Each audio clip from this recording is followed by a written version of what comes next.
Você já imaginou uma guerra onde os humanos têm que lutar contra os próprios deuses para sobreviver? Esse é o Ragnarok, um torneio criado pelos deuses gregos para decidir se a humanidade merece ou não continuar existindo, e para que os meros mortais tenham pelo menos uma chance de sobreviver. Essa valquíria chamada Brunilda reuniu os melhores lutadores possíveis para representar a humanidade, tanto humanos incríveis como Adão, o primeiro humano, e Nikola Tesla, o pai da eletricidade, quanto serial killers desprezíveis como o Jack o Estripador. Nesse momento, os deuses e humanos estão empatados, cada um com 3 vitórias e 3 derrotas. E a próxima luta que vai desempatar esse duelo de uma vez por todas vai ser completamente épica. Do lado dos humanos, o imperador da China, que eliminou 6 reinos sozinho, Qin Shi Huang. Do outro lado, o deus que enfrentou sozinho um exército de gigantes e salvou o reino dos deuses de ser completamente esmagado, Hades, o rei de Helheim. Mas antes dessa batalha insana, caso você tenha caído aqui de paraquedas, aqui vai um resumão bolado de todas as lutas que aconteceram na primeira e na segunda temporada. A primeira luta foi simplesmente Thor, o deus do combate, contra Lubu, o senhor da guerra. Todos os humanos recebiam um poder das valquírias chamado Volundr, para que tivessem chance de lutar de igual para igual com os deuses. O mundo tudo ficou chocado quando Lubu acertou o primeiro golpe, e o Thor fala que é um completo desperdício que esse cara tenha nascido como um mero humano. Mas no fim deu a lógica e o mero mortal foi decapitado em um piscar de olhos. A segunda luta foi ainda mais insana, representando a humanidade ninguém menos que o primeiro humano criado por Deus, Adão, que tava peladão. E do outro lado, simplesmente o pai dos deuses, Zeus, o deus do trovão. O Volundr de Adão foi um soco inglês potente para que ele pudesse mandar seu soco meteoro, que tava amassando Zeus, que certamente tinha tomado uns esteroides de cavalo. A velocidade dos olhos de Adão era tão insana que antes mesmo do inimigo pensar em atacar, já tinha sido contra-atacado. O grande problema foi justamente ele tá dando a maior surra da vida dos Zeus, porque isso fez o sangue dele espirrar nos olhos do Adão, acabando com toda a sua vantagem. Tomou um porradão servido no meio da fuça, que quase desmontou ele igual um boneco de Lego, mas continuou lutando até o fim, deixando os Zeus até de joelho. Porém, no fim ele assumiu que era um fã do Barba Branca e morreu de pé. Morreu com honra, lutando até o último segundo. E é claro que a valquíria Hengilif, que tava com ele, também virou saudades. Desse jeito os deuses estavam ganhando por 2-0, e se continuasse assim a humanidade ia cancelar a assinatura da vida. Então, pra terceira luta, a Brunilda chamou o herói da China, Kojiro Sasaki, pra bater de frente com Poseidon, o rei dos mares. O velhote tinha um talento incrível que ele treinou desde criança, de poder imaginar todas as possibilidades da batalha, igual o feitiço do Doutor Estranho, que enxerga milhões de futuros diferentes. E depois de ser humilhado em mais de 1000 possibilidades, ele finalmente encontrou uma que ele podia vencer. Mesmo depois de perder os braços, Poseidon continuou lutando literalmente com unhas e dentes, mas no fim foi feito de picadinho, e o deus mais arrogante se tornou o primeiro a ser derrotado por um humano. Pra quarta luta, o representante da humanidade era alguém odiado por todos os humanos, um serial killer que tacou o terror em Londres, Jack o Estripador. Mas se for pela sobrevivência da humanidade, pode chamar quem precisar, que os humanos vão ter que torcer por ele. Do lado dos deuses estava o mensageiro da justiça, que trouxe luz e terra ao paraíso, Hércules, e a única coisa que podia feri-lo era a arma Volundr que o humano ganhou das valquírias. O Jack arremessa uma chuva de facas, mas elas foram pulverizadas sem dificuldade. Depois tentou um truque com as facas para pegar todo mundo desprevenido, mas o êxodo de Hércules mandou todas de volta, cortando o apoio do Jack e destruindo o monóculo dele. Então o estripador arremessa o relógio da torre no semideus, que nem se deu o trabalho de defender, já que ele pensava que as únicas coisas que podiam feri-lo eram as facas Volundr. Mas o braço dele tirou férias do corpo, porque na verdade a arma do Jack era a cidade de Londres inteira. Ou pelo menos era isso que todo mundo pensava, já que na verdade verdadeira a arma do Jack eram as suas luvas, e tudo que ele tocava podia ser transformado em uma arma contra o Hércules. E ele usou as luvas para perfurar as tetas dele de surpresa. Mas mesmo no fim, a cor do coração do semideus não mudou. Quem acabou virando pó foi o Hércules. Mas Jack o Estripador reconheceu que tinha perdido aquela batalha. Porém, as regras são claras: vence quem sobreviver, e desse jeito a disputa estava empatada em 2-2. Na quinta rodada, o representante dos humanos foi o japonês Raiden Tameimon, e do outro lado vinha Shiva, o deus da destruição. O quatro braços meteu um Gatling Gun sem parar, mas o Raiden segurou um dos braços e transformou em carne moída. Usou sua forma Tepo pra dar outro golpe que, além de despedaçar o Shiva, mandou ele voando pra longe, e junto do poder da Valkyria Trude, ele ficava ainda mais forte. Mas o Shiva decidiu apelar e chamou ele pra uma dança flamejante. O Raiden tenta defender uma bicuda, mas ela atravessou seu braço inteiro, fazendo parecer que ele era feito de bexiga. Agradeceu o Shiva por ter dado uma luta de sumo incrível, já que quando ele era vivo não tinha nenhum adversário digno que conseguia pelo menos tirar ele do lugar. E o Raiden foi mais um que entrou pra lista dos que morreram com honra, e mesmo depois de perder a cabeça, continuou de pé, desempatando a disputa e deixando os deuses na frente por um ponto. Então, pra sexta rodada, a Brunilda decidiu inovar, e do lado dos humanos tinha simplesmente Buda, um deus que um dia já foi humano. Do outro lado tinha Zero Fuku, um garoto que um dia já foi bom, mas foi dominado pelo ódio. Usou um castigo divino que quase abriu um buraco na cabeça do Buda, e ele fala que se os deuses não vão salvar os humanos, então ele vai. Usou seu Volundr pra invocar uma lâmina Nirvana Zero, e libertou o coitado do Zero Fuku, que tava sendo consumido pelo próprio ódio, empatando mais uma vez a guerra em 3 3-3. E é agora que a verdadeira batalha vai começar. Um cegueta se perdeu e foi parar na sala dos deuses, e simplesmente se sentou no trono de Hades, como se não fosse nada. O Hades foi tentar avisar ele antes que arrumasse problema pra cabeça, mas foi arremessado como se fosse uma criança. Não que eu já tenha arremessado uma criança antes, longe de mim.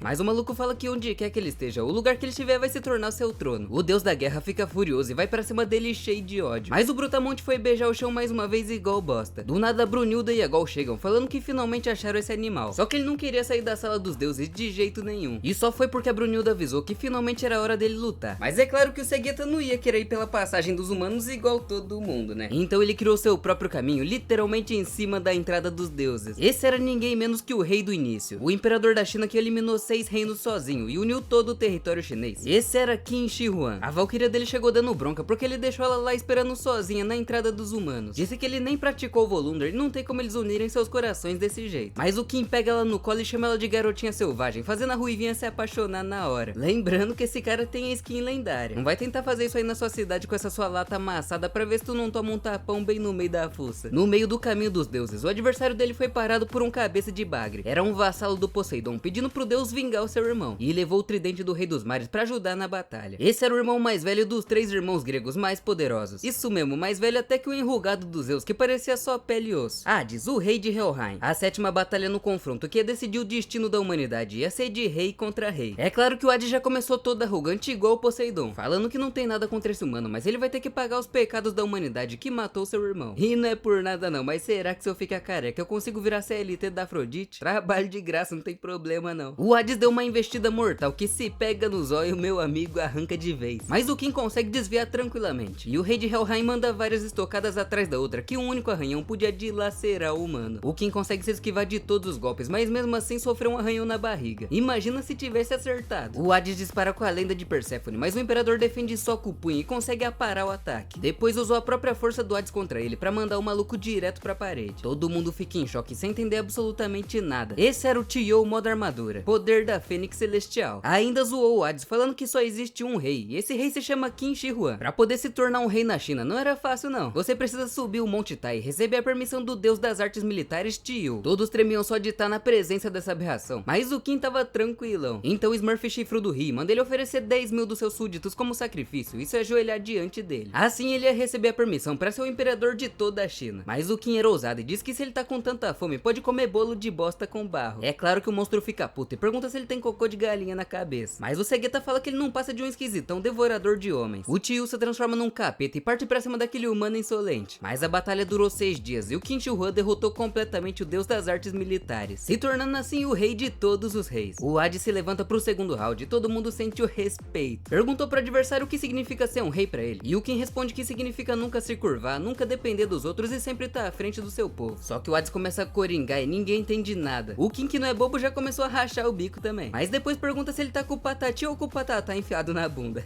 E o Hades fala que ele lembrou muito do seu irmão Poseidon, e pela honra dele, não pode ceder a um mero humano como ele. Disparou mais uma vez, só que agora usando a verdadeira forma de combate da lança, e desfere um impacto devastador, que normalmente seria capaz de destruir todos os ossos do corpo humano. Mas o Qin usa o Tio modo armadura pra defender, só que ainda assim o golpe era tão pesado que o rei da China tava sendo esmagado, e começou a afundar no chão igual uma minhoca. Todo mundo fica desesperado e de queixo caído, mas o Qin ainda tava vivo por pouco, reclamando que tava muito pegajoso por causa de todo aquele sangue. Então tirou a venda e a gente descobre que ele não era cego de verdade, e chegou a hora do round 3. O Hades aumenta 100 vezes a velocidade do golpe, e o Qin Shi Huang só desvia enquanto esperava pela chance perfeita pra usar o poder da Fênix. Mais uma vez ele recebe aquele poder devastador e começa a ser esmagado, mas do nada solta um simples sopro que atinge um ponto vital do Hades e faz ele afrouxar o golpe, arremessando o deus grego igual um lutador de WWE. Só que agora sim veio o verdadeiro problema. Mesmo depois de tudo isso, o Qin sofreu um dano pelo corpo todo. Partiram pra cima um do outro mais uma vez e o chinês lança o mesmo sopro no ponto vital. Desestabilizou o Hades e usou o Tio modo lança pra perfurar o quadril dele. Todo mundo começa a comemorar e os deuses ficam extremamente preocupados. Os competidores humanos ficam impressionados porque essa técnica era absurda, já que acertar o ponto crucial de Qin em um objeto parado já é extremamente difícil. Mas isso no meio de uma luta até a morte deveria ser impossível. E ficam animados falando que adorariam lutar contra aquele cara algum dia. Mas o verdadeiro problema vem agora, porque o Qin Shi Huang ganhou uma ferida no mesmo lugar onde ele acertou o Hades. É por isso que ele odeia lutar com os olhos desse jeito. Quando ele era criança e um príncipe, foi abandonado por toda a sua família, uma família que enterrou mais de 500 pessoas vivas na guerra. Então o moleque foi feito de refém no território inimigo. E é claro que todo mundo odiava ele, culpava como se um garoto de 7 anos fosse o responsável responsável por dizimar metade da cidade dele. Só que o Kim sentia todos esses olhares com sede de sangue na própria pele. Ele tinha um fenômeno chamado sinestesia do toque espelhado, que é como se ele sentisse qualquer coisa que acontecesse com outras pessoas. E é por isso que ele começou a usar essa faixa na cara, já que assim ele não ia se machucar só por simplesmente existir. Mas a princípio ele ainda era só um garoto comum, até o dia que ele foi chamado pra voltar pra casa e foi atacado por aqueles que odiavam ele. A guardia dele se sacrificou pra salvar o pivete, mesmo que no começo ela odiasse ele, já que o filho dela também foi enterrado vivo junto com aquelas 500 pessoas pela família dele. Mas depois começou a ver o Kim como um filho, e ele prometeu pra ela que ia se tornar o maior rei de todos os tempos. Por isso ele não podia perder de jeito nenhum. Mas o Hades fala que também tem um juramento e não pode ceder. Então parte de novo pra cima do Kim, mas dessa vez foi girando o tridente igual um moinho de vento pra repelir os sopros dele. Deu uma joelhada servida que deixou o maluco até tonto. Mas é claro que ele não desistiu e deu outro sopro que o Hades não conseguia enxergar de jeito nenhum. E usou a lua minguante do tigre branco pra chutar o rei de Helheim pra longe. Na plateia os humanos estavam animadões, incluindo a gatinha guardia do Kim. Mas o Hades fala que o rei da China é realmente digno, então vai ter que responder à altura. Começou a cortar o próprio peito e geral fica em choque. O peito do Kim Shi Huang também foi cortado por causa da sinestesia do toque espelhado. E os Zeus fala que entre todos os deuses, o Hades é o mais confiável, porque ele é capaz de sacrificar tudo pra conseguir uma vitória. E o jovem guerreiro só perguntava se esse cara é louco por ferir ele mesmo desse jeito. O Hades dispara mais uma vez e recebe outro sopro no peito, mas o fluxo de ki dele tinha mudado e o Kim Shi Huang ficou mais perdido que surdo em bingo. Então o Hades fala que isso é só ar quando você sabe a hora certa de desviar. Ele só precisou tomar essa técnica umas 10 vezes pra aprender a bloquear. Mas a verdade é que ele não se cortou só pra causar aquele dano no inimigo. O sangue do Hades na verdade era completamente diferente do normal. Quando esse sangue se junta com o tesouro divino, ele basicamente cria vida própria com a sua energia vital. Mas é claro que se a energia vital dele acabar, ele morre na hora. O rei de Helheim parte pra fazer o humano em pedaços. O Kim tenta defender e falha miseravelmente, é arremessado pra longe igual bosta. Todo mundo fica de queixo caído, sem acreditar que a técnica dele falhou. E o Hades fala que como irmão mais velho, ele não pode falhar de jeito nenhum. Mas por que será que todos idolatram tanto esse rei de Helheim? A verdade é que milhares de anos atrás, Helheim estava em uma grande guerra. Depois de apunhalar seu próprio pai Cronos, Zeus roubou o trono do reino divino grego. Mas a deusa primordial Gaia não reconheceu isso e liderou um exército de gigantes de Elbaf pra acabar com os deuses. Pra piorar, os aliados de Cronos que estavam presos ainda fugiram da prisão pra se juntar ao exército inimigo. E no final de uma longa batalha, com muito esforço, os deuses gregos venceram o exército de Gaia. Mas a verdade é que aquela não era nem metade da força real do exército. Isso porque o Hades deixou o exército dele lá no campo de guerra e partiu sozinho pra exterminar todos os gigantes colossais inimigos. O Poseidon pergunta se ele ficou louco ou se andou assistindo Attack on Titan demais pra pagar de Levi Ackerman. Mas o Hades fala que é dever do irmão mais velho proteger seus irmãos mais novos. E jurou pro peixinho dourado que ele nunca vai perder pra ninguém. Esse homem impediu sozinho a invasão dos deuses titãs e conquistou o trono de Helheim. De volta ao Coliseu, a Valkyria do Kim Shi Huang tava se quebrando pouco a pouco. E o Kojiro Sasaki fala que isso não é nada bom, porque o trunfo do Kim foi neutralizado. Então agora ele não tinha mais nenhuma forma de se defender dos ataques avassaladores do Hades. Por isso o Kim fala que vai dar tudo de si no seu próximo ataque. Então Alveter decide entregar todo o seu poder pra ele e se transforma na espada Golden do primeiro imperador. O Kim grita que o verdadeiro orgulho de um rei tá em proteger seu povo. E o Hades grita que vai arrancar o coração dele, porque somente um rei pode entender o coração de outro rei. O Zon e Cordiels e o Kim Shi Huang desiste de defender e parte pro ataque. Tentou um golpe rasgante, mas foi desarmado igual um novato e teve seu braço inteiro arrancado. Mesmo com todo o poder dele da Alveter, não foi o suficiente pra derrotar o rei de Helheim. Mas o Kim já tava coringando, falando que isso é lindo, porque ele conseguia ver todas as estrelas. Se levantou pra continuar a batalha e todos gritam que ele já fez o suficiente. Mas eles esquecem que a luta só acaba quando um dos dois vai de vala, né? E o Kim fala que um rei nunca hesita, nunca se curva ou depende dos outros. E principalmente nunca desiste. Aí a plateia vai à loucura, gritando que ele consegue. A gatinha fala que eles vão assistir essa batalha até o final, porque aquele pequeno moleque fez de tudo pra cumprir sua promessa e se tornar o maior dos reis. Mesmo depois de perder o braço esquerdo e sua técnica especial, ele ainda não desistiu. Disse que vai usar o poder da Fênix Celestial de novo e pediu pra Alveter confiar no seu rei. E o próximo movimento entre aqueles dois monstros certamente vai ser o último. O rei de Helheim usa seu golpe mais forte, gastando até a última gota da sua energia vital. Mas ao invés de tentar se esquivar, o Kim Shi Huang bateu de frente com a própria espada. E todos chamaram ele de jumento quando ele usou o poder da Fênix como espada. Todo mundo tava preparado pra ver a cabeça dele voando. Até que ele usa a torrente da tartaruga não no Hades, mas sim na espada de Desmos dele, cancelando completamente o poder dela. Usou o modo espada e armadura ao mesmo tempo pra dar um golpe rasgante, que despedaça a espada do Hades em meros cacos de vidro, enfiando sua espada dourada bem no meio do peito dele. O rei de Helheim tenta contra-atacar enquanto fala que é isso que faz dele um rei de verdade, mas o Kim não dá nem chance. O Hades pede desculpas pros seus irmãos por não conseguir cumprir seu juramento, falando que ele é um irmão mais velho e indigno, mas certamente nenhum dos deuses ousaria pensar isso do homem que salvou o reino deles. O imperador da China quase cai de cara no chão, mas se manteve de pé até o final, falando que foi uma honra lutar a maior luta da sua vida contra o rei de Helheim. E finalmente o vencedor desse duelo épico é ninguém menos que o humano Kim Shi Huang, uma reviravolta inacreditável que deixou todos sem palavras, e virou o jogo mais uma vez em 4 4-3 pros humanos. O Kim e a Alvetor estavam competindo pra ver quem tava mais ferrado, mas acho que o Garanhão ainda tava ganhando por pouco. A Risht pergunta de onde ele tirou tanta força no final pra destruir a espada do Hades, mas o Kojiro Sasaki fala que ele não tinha força nenhuma. Na verdade, a torrente da tartaruga não devia causar dano nenhum à espada, mas como a lâmina tava coberta pelo sangue de Hades, é como se ela fizesse parte do corpo dele. Por isso o Qin Shi Huang conseguiu enxergar a estrela da espada e criou uma conexão perfeita com a Alvetor pra derrotar o rei de Helheim. Agora, pela primeira vez, os deuses estavam atrás da humanidade no placar. No laboratório, a Alvetor até que não tava tão ruim, mas o Qin Shi Huang tava em um estado crítico e dependia só dele pra sobreviver. A Brunilda aproveita pra fazer uma visita e ver como o Buda tava, mas no caminho elas encontram o deus Adamanto com uma aura cabulosa, perguntando onde elas esconderam aquele humano insolente que venceu o Hades. Mas é claro que ela não ia responder isso. E a Gol era mais assustada porque ela achava que esse maluco tinha sido morto pelo Poseidon. Então o Adamanto parte pra despedaçar as duas coitadas, mas no último segundo sua mão é arrancada pelo Beelzebub, que diz que se esse animal matar aquela Valkyria, o Ragnarok vai acabar. E ele não quer que esse torneio tão divertido acabe. Mas o Shrek Ruivo fala que não tem nada a ver com isso. E o Beelzebub pergunta se ele tá tentando manchar a dignidade dos deuses que o Hades deu a vida pra preservar. Aí o Adamanto sai boladão por não conseguir vingar o deus que salvou a vida dele, mas promete que quando tudo isso acabar, ele vai voltar pra acabar com aquelas duas e aquele humano Qin Shi Huang. Inclusive esse mesmo Beelzebub vai ser o próximo lutador do lado dos deuses, mais um que não vê a hora de acabar com a raça dos humanos. Horas depois a Brunilda tava espumando de raiva pela boca, porque o imbecil do Buda tinha saído do quarto mais uma vez, enquanto era pra ele estar descansando, e partiram pro quarto do próximo lutador. A Brunilda fala que esse é o único humano que pode ser chamado de mágico. Esse era simplesmente o Nerdola que inventou o gerador de corrente alternada, os dispositivos sem fio e muitas outras coisas. Nikola Tesla, o pai da eletricidade. Será que esse cientista primo do Vegapunk vai ser capaz de bater de frente com Deus e garantir mais um ponto pra humanidade? Se você tá gostando desse anime e quer que eu traga o próximo episódio, já comenta aqui Ragnarok. Arrebenta o botão do like e se inscreve no canal se não for inscrito, pra gente bater 1 milhão de inscritos até o final do ano. Faltam só mais 809 mil, eu acredito. Aproveita pra assistir esse próximo vídeo aí na tela que tá brabo demais. Eu vou ficando por aqui, valeu e falou.